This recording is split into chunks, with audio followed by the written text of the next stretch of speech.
Hello, good morning students. Please subscribe the channel, drop a like, share and comment. Today's transcription number 344 of Sir Kailash Chandra's volume number 16 on the speed of 100 words per minute. Start.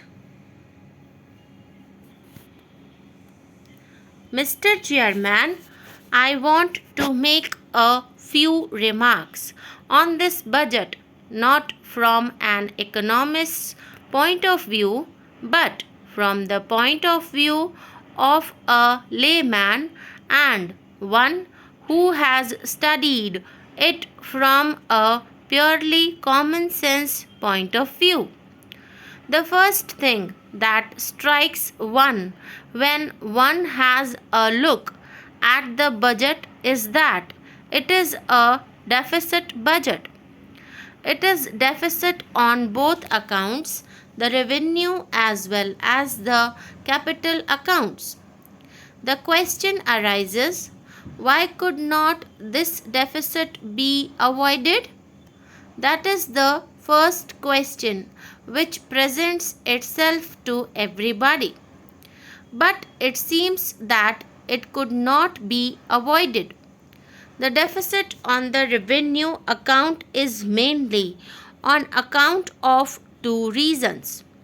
The first reason is that the defense expenditure, which takes practically one half of the revenue, cannot be curtailed because of the present international situation, and the other is that the expenditure on the nation building activities cannot also be curtailed. Therefore, the finance minister is justified in presenting a deficit budget. He has tried to cover up the deficit on the revenue account to a certain extent, although the whole of the deficit on the capital account has been left uncovered.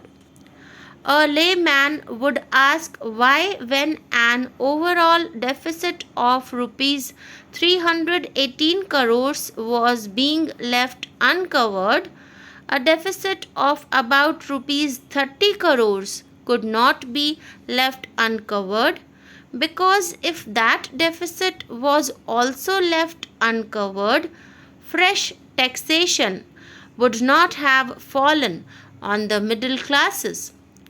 But I would say that if the finance minister has not left that deficit uncovered, he has not acted against the accepted principles of public finance.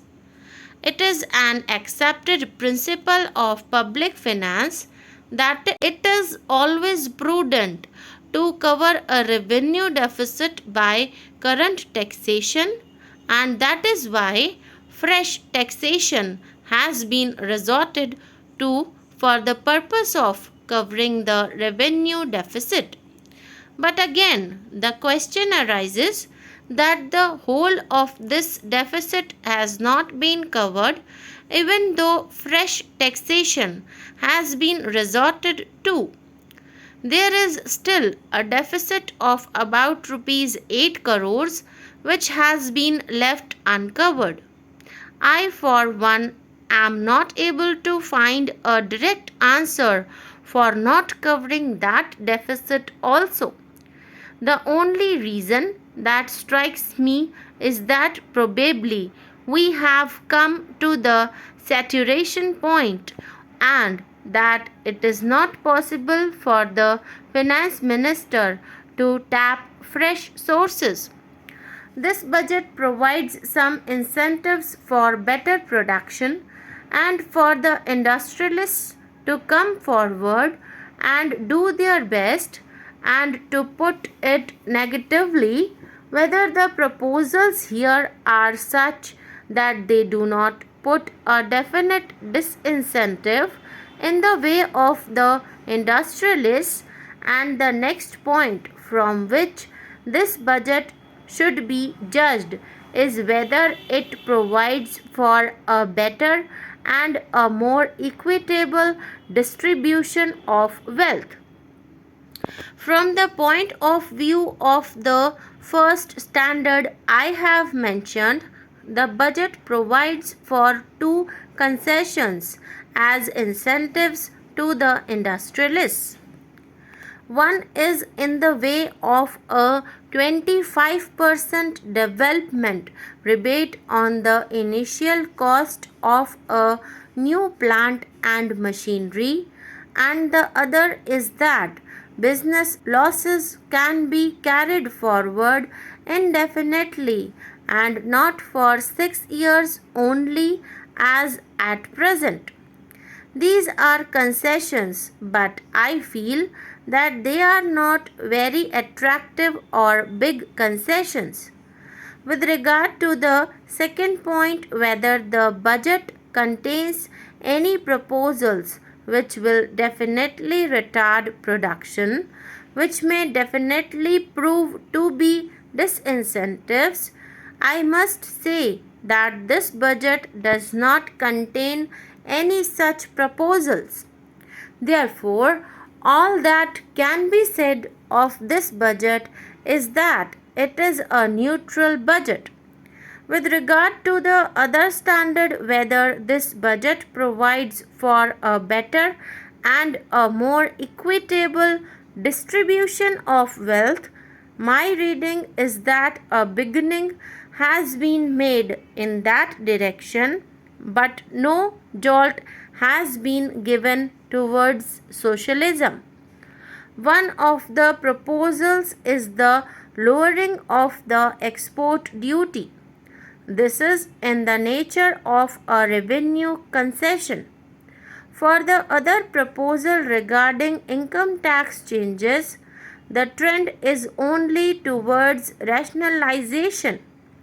What has been taken from the unmarried man is tried to be given to the married man. Some slabs have been reduced and some super tax limits have been lowered. This only means that an effort has been made to rationalize things. With regard to taxation, I cannot say that the rich have been taxed heavily and others have been exempted from it. On the other hand, taxation has been made to spread on as large a section of the community as possible. Probably the finance minister has acted on the well-known maxim of plucking feathers from the goose without injuring it.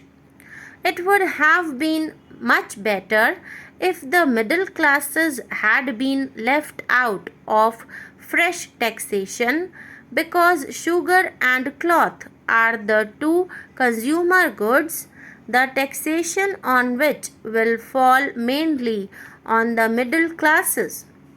But here too there is justification for the finance minister, because it is not possible to find out ways and means of taxation.